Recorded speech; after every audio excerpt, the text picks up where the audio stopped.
Paul ചെയ്ത് 25-ാം ദിവസം ഫലം പുറത്തു വന്നപ്പോൾ സംസ്ഥാനത്ത് തരംഗം സൃഷ്ടിച്ച് UDF. പ്രതിപക്ഷ നേതാവ് വി ഡി സതീശൻ്റെ നേതൃത്വത്തിൽ ടീം UDF കേരളത്തിൻ്റെ വടക്കു മുതൽ തെക്കുവരെ നടത്തിയ പുതുയുഗയാത്രയോടെ ആരംഭിച്ച തെരഞ്ഞെടുപ്പ് പ്രചരണത്തിന് കേരള ജനത പകരം നൽകിയത് സമാനതകളില്ലാത്ത 100 സീറ്റിന് മുകളിൽ.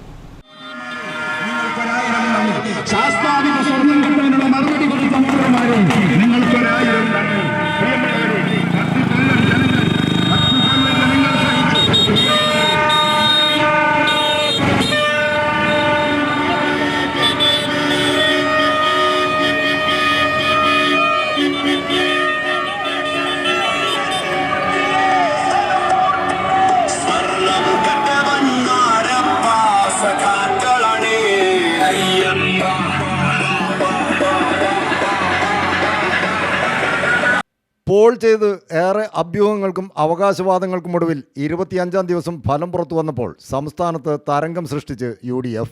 പ്രതിപക്ഷ നേതാവ് വി ഡി സതീശൻ്റെ നേതൃത്വത്തിൽ ടീം UDF കേരളത്തിൻ്റെ വടക്കു മുതൽ തെക്കുവരെ നടത്തിയ പുതുയുഗയാത്രയോടെ ആരംഭിച്ച തെരഞ്ഞെടുപ്പ് പ്രചരണത്തിന് കേരള ജനത പകരം നൽകിയത് സമാനതകളില്ലാത്ത വിജയമാണ്.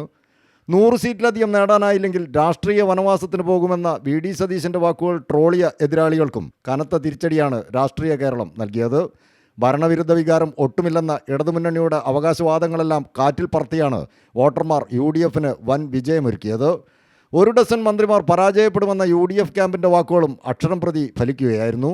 സംസ്ഥാനത്ത് അങ്ങോളം ഇങ്ങോളം ആഞ്ഞടിച്ച UDF തരംഗത്തിൽ മുഖ്യമന്ത്രിക്ക് പുറമെ Saji ചെറിയാനും KN ബാലഗോപാലിനും PA Muhammad റിയാസിനും K രാജനും P പ്രസാദിനും GR അനിലിനും മാത്രമാണ് പിടിച്ചു നിൽക്കാനായത്. ജയിച്ചവരാകട്ടെ ജയിച്ചു കയറിയത് മുൻ തെരഞ്ഞെടുപ്പുകളേക്കാൾ കുറഞ്ഞ ഭൂരിപക്ഷത്തിലും. രാഷ്ട്രീയ കേരളം ഏറെ ആകാംക്ഷയോടെ ഉറ്റുനോക്കിയ മണ്ഡലങ്ങളായ അമ്പലപ്പുഴയിലും പയ്യന്നൂരും തളിപ്പറമ്പിലും പാർട്ടി വിട്ടുപോയ വിമത സ്ഥാനാർത്ഥികൾ ജയിച്ചു കയറിയതും CPMനറ്റ ഇരുട്ടടിയായി. ഏതായാലും തെരഞ്ഞെടുപ്പിലെ ഇടതുമുന്നണിക്കേറ്റ ഈ കനത്ത പരാജയം വരും ദിവസങ്ങളിൽ സംസ്ഥാന രാഷ്ട്രീയത്തിലും CPIMലും വലിയ ചർച്ചകൾക്ക് വേദിയൊരുക്കുമെന്ന കാര്യത്തിൽ സംശയമില്ല. ന്യൂസ് ഡെസ്ക് CTV പ്രാദേശിക വാർത്ത.